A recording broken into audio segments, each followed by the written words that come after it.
Welcome back in, everybody. I'm Ben Parker. Thank you so much for being with us today. Sports and Money KC. Hope you're doing really well, enjoying the football season. I'm really excited about today's video. We're going to talk about Sean Payton and Bo Nix and how well Bo Nix is playing, and about all the things that Sean Payton has been doing to try to make that happen this year, and he's done so really successfully. So I'm really excited about it. I've got an 11-piece checklist. It's not everything that Payton is doing, but it's just some of the things that I've seen. I kind of stopped counting after a while once I got to 11.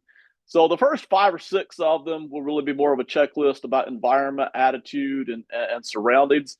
Then the last five or six will be more of technical on-field play design, stuff like that. So I'm going to go ahead and start sharing screen here, let you see some of the stuff that I'm looking at here as well. All right, here we go. Got the old Denver Broncos field up here. Got the first part of the checklist. We'll get to the rest of the checklist here in just a minute. First one is very simple, and again, these first few will just be really simple, but they are important. Good defense. Denver's got one of the best 5 or 6 defenses in football this year. That has really taken a lot of pressure off of Bo Nix, especially as the season goes on, where he doesn't feel like he has to put up 24, 34 points a week like Cincinnati's having to do with Joe Burrow, who is fully capable of putting up 27 to 35 points a week. Denver's not having to do that. Denver's been able to win because their defense is so good and the offense has been cranking out enough. So that really set the table for Denver having a successful season and for Bo Nix having time to develop this year. Number two, again, just a simple one here, but it was important, especially at the start of the season. A good run game. Denver, it was not a dominant run team at any point this year, but they have been able, with that offensive line and with that kind of flock of running backs that they've put together and kind of done different things with, especially with that offensive line, they've been able to run the football. And that's another kind of a piece of weight taken off of Bo Nix. So you got the good defense that's keeping you competitive in most of these games.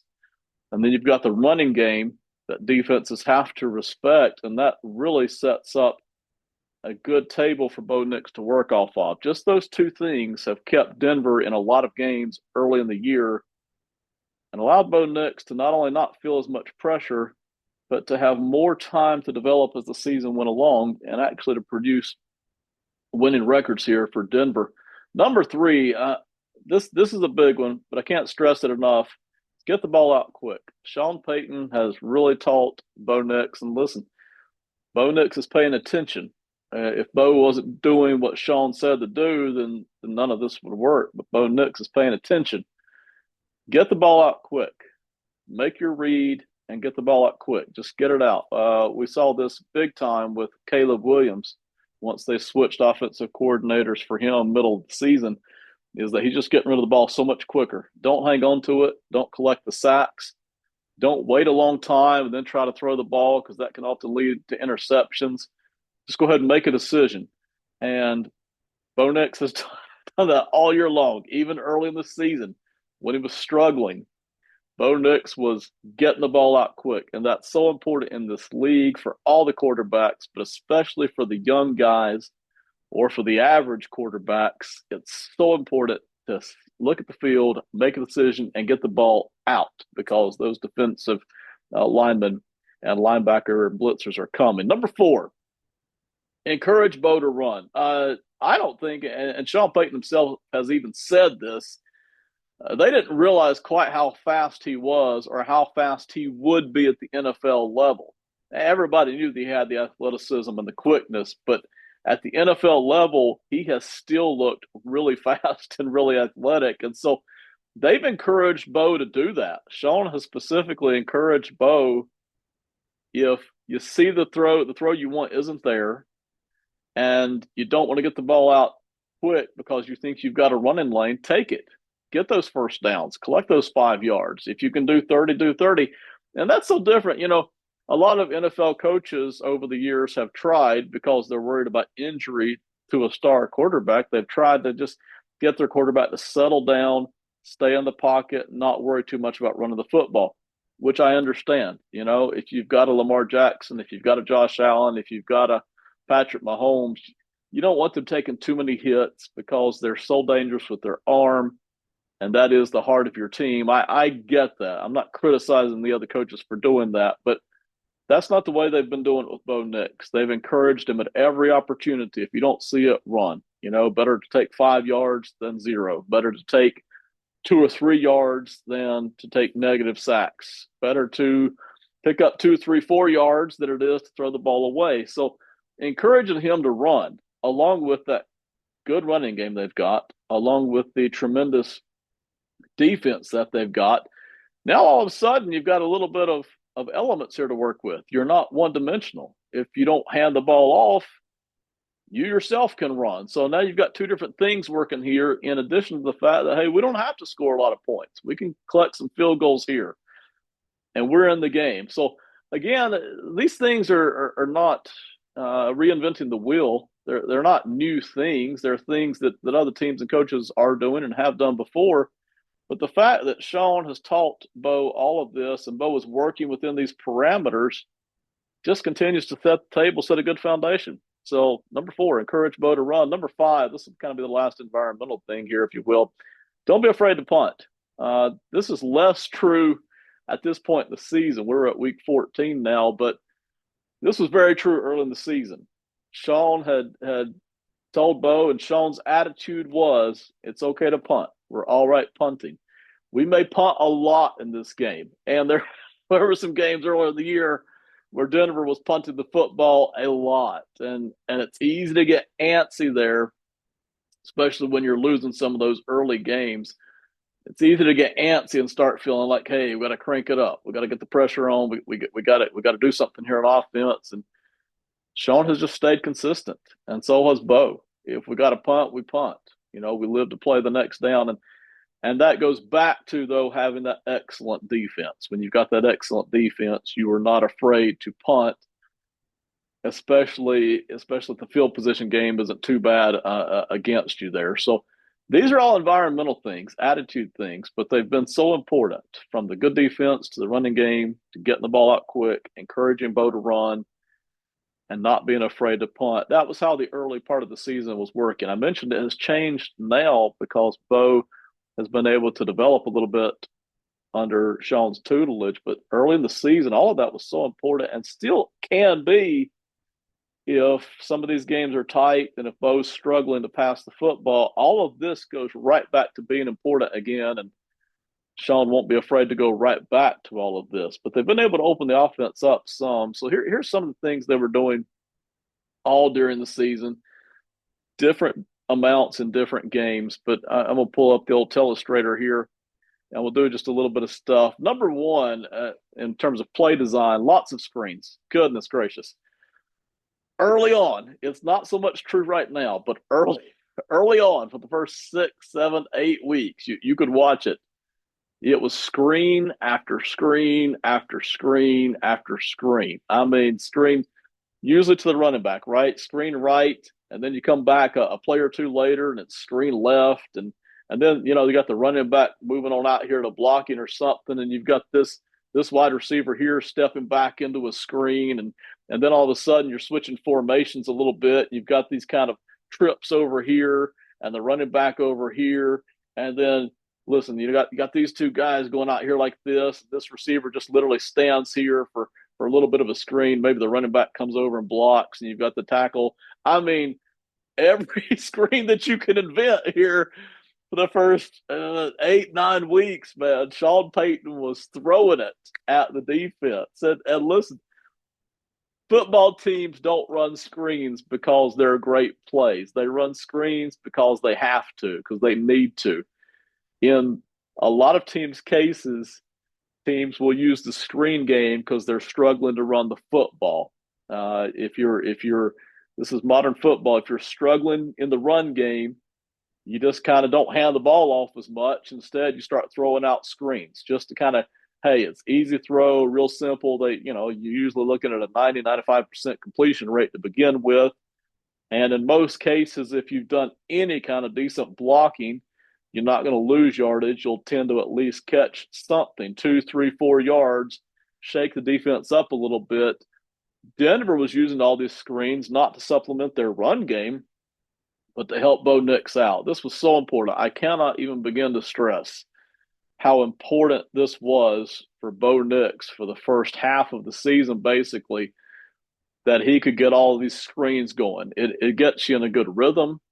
It keeps you from putting the ball at risk farther downfield. They're just easy completions, and that's why,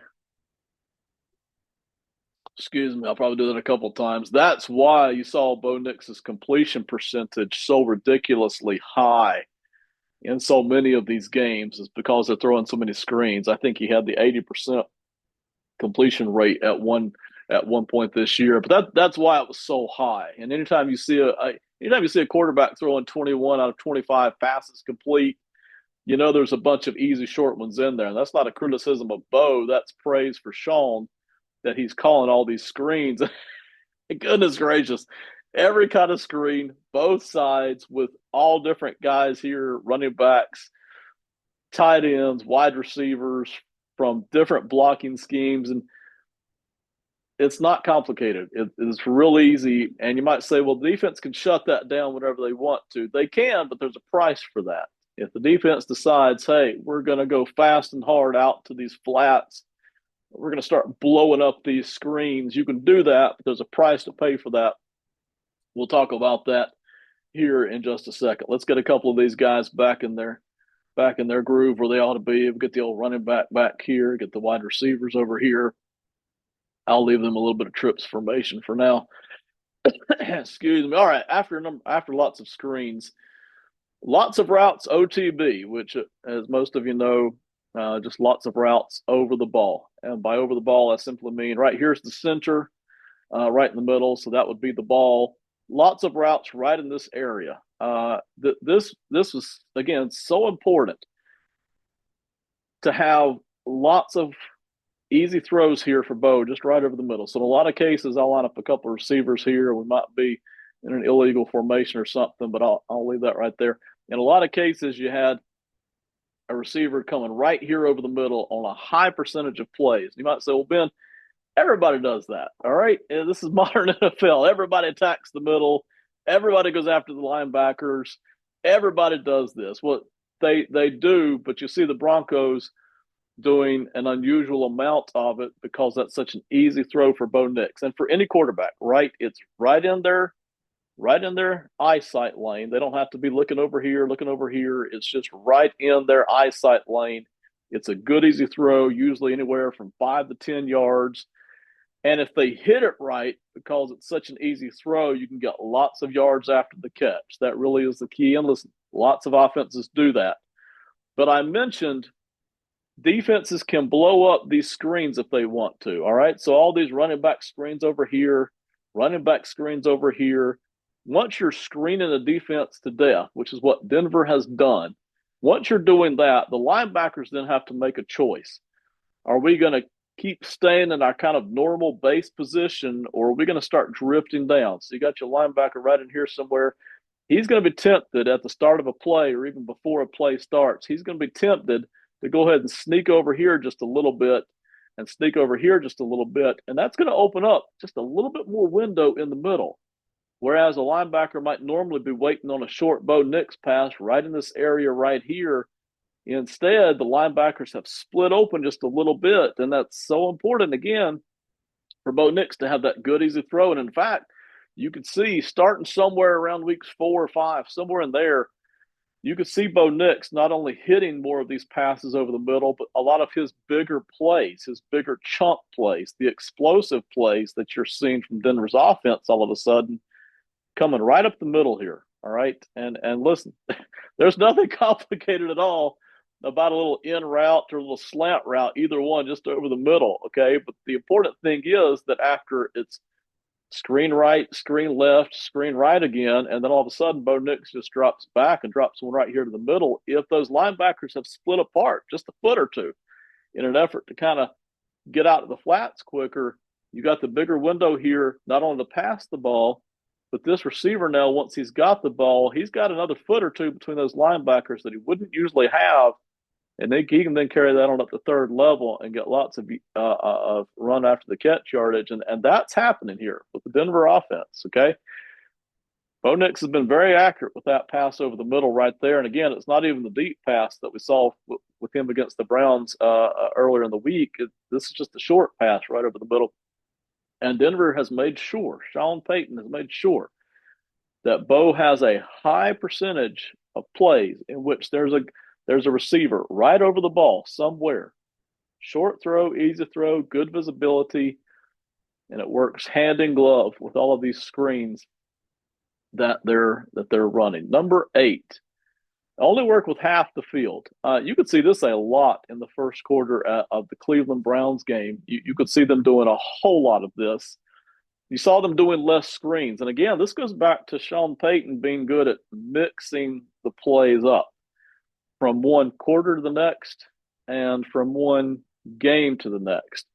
If Sean starts to feel like, hey, Bo's getting a little more comfortable at throwing the football downfield than he was early in the season, and he is, if Sean starts to feel like, hey, defenses are creeping up and creeping out on these screens, which defenses are because they've got the book here on Bo Nix and this offense, then you start to think, hey, how do we throw the football down the field? Well, this is how they do it in a lot of cases. You'll bring in a lot of cases, and again, I'm not drawing up a specific play. This is just play design. If there's a tight end sitting right here on this edge, this tight end would go up and out. And in this case, I'm not drawing up a great play here. I'll put trips over here on this side and put the running back right here. In this case, you've got the receiver right here, the slot receivers that were running kind of a late in route or drag route right here. You've also got the tight end doing a little bit of an up and out kind of a route right there. So when Bo Nix, you can see this a lot in the Cleveland game right here. Bo Nix is only looking to this part of the field right here. He is not worried at all with what this receivers are over here doing. So you might have one guy going deep straight and then one guy going up and out, but this means nothing. The defense has to have two guys over here at least, with even a safety usually kind of eyeballing that, right? So you're occupying 2.5 to 3 defenders just by having these guys here, but Bo Nix isn't looking over there. He's only occupied, and again, you can see this a lot early in the Cleveland game.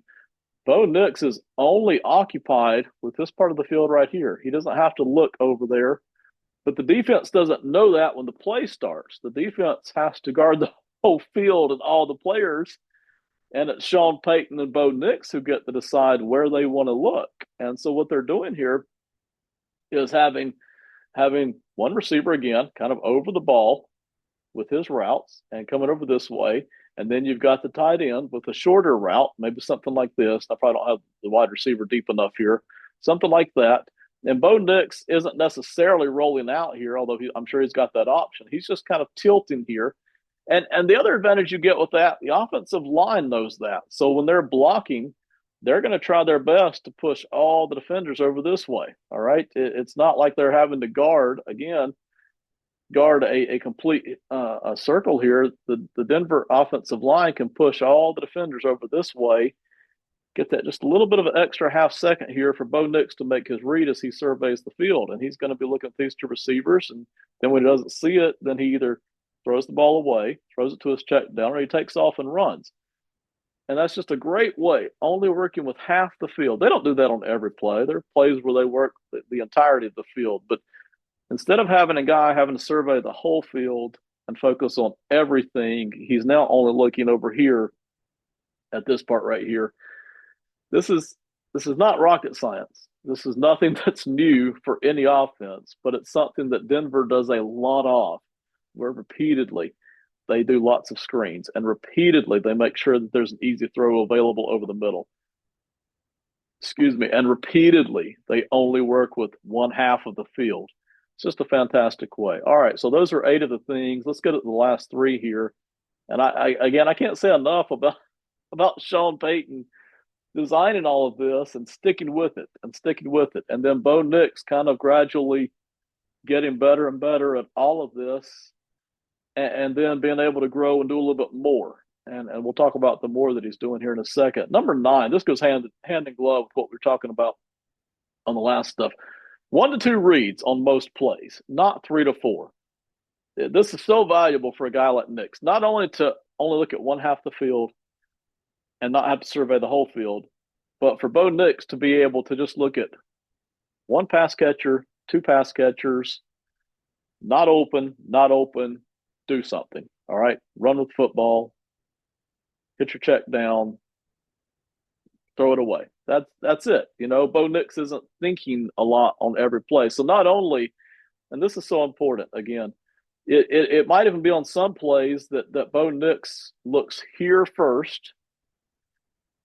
Bo Nix drops back, he looks right here first, and then he looks right here. And if that's not open, not open, then Bo Nix is basically going to run out this way for a running play, or he's going to hit his check down, and that's it. Okay, he's not looking up here at a deep route that might be open, and then looking to see if that underneath route hits, and then if that's not there, then he's looking over at the middle of the field. And if that's not there, then he's looking. Then he's looking maybe, I don't know, at the tight end that did a drag route over here, and then he's hitting that. That's a lot, man. When you're having to look 1, 2, 3, and then in some cases even 4. I know offenses that do the fourth. That's a lot. And you don't want Bo Nix doing that. You don't want any young quarterback doing that, but you especially don't want Bo Nix doing that as he's developing through. And so Denver doesn't do that very much. I don't want to say that they never do that, but it's very rare that they have him looking at 1, 2, 3, 4. It's just not that. So again, it's one receiver, it's two receiver, and then it's check down or run or throw it away. And that is so important. It's 1 to 2 reads. You can see a lot of that in the first half of the Cleveland game, really the entire Cleveland game. It was 1 read, 2 read, and that's it. 1 read, 2 read, move on, and move on to the next play. But to have that discipline by Bo and by Sean, it's tremendous. Not everybody wants to do that. Not everybody sticks with that. Number 10, always have a check down available. There's so many offenses that do this, but this is so important. All of this is important for Bo Nix. When he makes his first read, not open. Second read, not open. You could see this all year long, even if it's not a screen. When Bo Nix is sitting out here, made his read, guy's not open, there's almost always a running back sitting right out here. Just an easy throw, just pitch and catch. This isn't even a screen, okay? Nobody's blocking for him. It's just by this time, the receivers have moved on up the field, right? And you're just going to check it down to this guy right here, and you hope he picks up 4 or 5 yards. If not, oh well. We didn't take a sack. We didn't throw an interception. We didn't even have to throw the football away. I actually established a little bit of kind of a synergy and confidence between Bo and his running back that, hey, I trust you with the ball. Here, you go pick up what yardage you can. We move on to the next play. Maybe it's 2nd and 8 now instead of 2nd and 10 or 2nd and 15, or, well, darn it, I just threw an interception. So these little things, man, just chipping away. You don't ask the big quarterbacks to do this too often unless it's a really salty defense or unless they're just really struggling that day. But you ask a young guy like Bo Nix to do a lot of this. Almost always, man, almost every play. And it's not always out here in the flat. Sometimes they're sitting right here under the middle, or sometimes they're over here. But in general, man, that check down is right there. And defenses don't want to guard these check downs. They really don't. If they know that you have the ability to hit these middle shots, which most QBs do, to hit all these screen games, and then the occasional deep ones, which Bo is hitting now too, they just don't want to guard these check downs, man. They'd rather kind of keep it in front of them, and so it's usually available. And you go into the next play, the defense figures it can stop you on the next play, and you figure, hey, I picked up 2 yards, 2nd and 8. Now I can, maybe the next play, I can get it to a 4 or 5 yard gain, and we have a decent 3rd down chance here.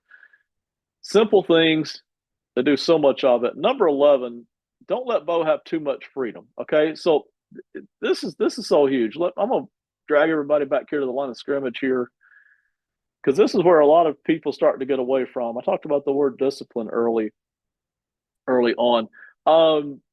After they do all these screen games, which they didn't do as many screens in the Cleveland game as they were doing early in the season, but you got screens here.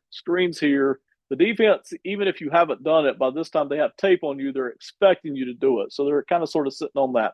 Then you've got the over-the-ball route that is right here over the middle. Defenses are now kind of sort of looking at that. What starts to happen is, if you're hitting all these screens on the side and then you're hitting these middle routes over the middle with yards after the catch, the linebackers just can't guard all that territory.